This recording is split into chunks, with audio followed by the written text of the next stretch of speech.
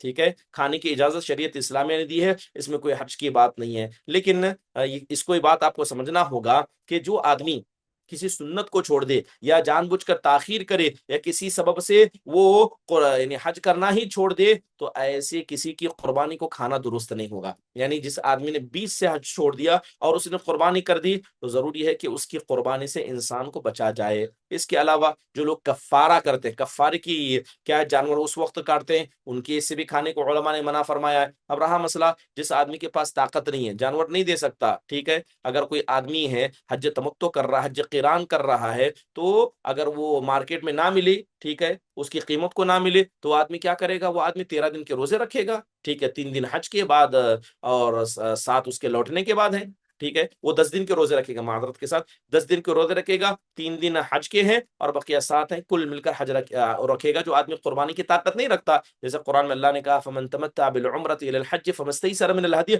فَمَن لَّمْ يَجِدْ فَصِيَامُ 3 أَيَّامٍ فِي الْحَجِّ و7 إِذَا رَجَعْتُمْ تِلْكَ 10 كَامِلَةٌ۔ تو اللہ تعالیٰ نے 10 روزوں کا تذکرہ کیا جو آدمی قربانی کی طاقت نہیں رکھتا ہے۔ محترم حاضرین، ایام تشریق میں روزہ رکھنے کا جو حکم ہے وہ کس کے لیے ہے؟ وہ اس آدمی کے لیے ہے جو اپنی ساتھ قربانی لے کر نہیں آیا ہے۔ مثال کے طور پر اگر کوئی آدمی اس وقت بھی روزہ نہیں رکھ پایا، 3 دن کے روزہ نہیں رکھ پایا، تو وہ روزے اس سے ساقط نہیں ہوتے، اس کی قضا اس پر واجب ہوگی۔ اگر 3 ایام تشریق میں روزہ نہیں رکھ پایا تو بعد میں اس کی قضا کرنا اس پر واجب ہے، وہ انہیں چھوڑ نہیں سکتا۔ اور اس کے بعد جو بقیہ 7 کا حکم ہے، جو 7 ہیں، انسان کو حج سے فارغ ہونے کے بعد مکہ میں رہتے ہوئے کرنا چاہیے، تو جائز ہے کہ وہ جیسے ہی مکہ سے فارغ ہو جائے، حج سے فارغ ہو جائے، وہ کر سکتا ہے۔ لیکن افضل کیا ہے کہ جب گھر لوٹے تب کرے، افضل کیا ہے؟ جب گھر لوٹے تب کرے، یہ زیادہ افضل ہے۔ رہا مسئلہ تتابع کا، علماء نے کہا کہ ایک ہی بات دیگر رکھنا ہے۔ دیکھیے شروع کی جو 3 ہے اس کے اندر اجازت ہے، جو 7 ہے لوٹ کر آنے کے بعد آپ مل کر کنٹینیو 7 بھی رہ سکتے ہیں، اور کبھی ایک رکھا کبھی ایک چھوڑا، کبھی ایک رکھا چھوڑا، اس کے اندر کر سکتے ہیں۔ کنٹینیو 7 اور 3 ایک ساتھ رکھنا کوئی ضروری نہیں ہے، شریعت اسلامیہ نے اس کے مسئلے میں ہمیں اجازت دی ہے۔ محترم حاضرین، یہ تھی قربانی کے حوالے سے۔ انشاءاللہ تعالی آئندہ مجلس میں اور ایک اہم بات جو 10 ذی الحجہ کو انسان کرنا چاہیے، ہم نے رمی جمرات کی بات کی، ہم نے بات کی قربانی کی، اس کے بعد بات کریں گے حلق اور تقصیر کی، طواف افاضہ کی، اور پہلے تحلل کی باذن اللہ تعالی۔ اللہ تعالیٰ سے دعا ہے کہ اللہ تبارک و تعالی ہمارے اٹھنے بیٹھنے قبول فرمائے۔ فجزاکم اللہ خیر واحسن اللہ الیکم۔ اگر درس کے حوالے سے کوئی کسی کا سوال ہو تو مختصر انداز سے پوچھ لیں۔ فجزاکم اللہ خیر۔ چلیے ٹھیک ہے، پھر اجازت دیجیے، ختم مجلس کی دعا پڑھیے۔ سبحانک اللہم و بحمدک، اشہد ان لا الہ الا انت، استغفرک و اتوب الیک۔ السلام علیکم ورحمۃ اللہ وبرکاتہ۔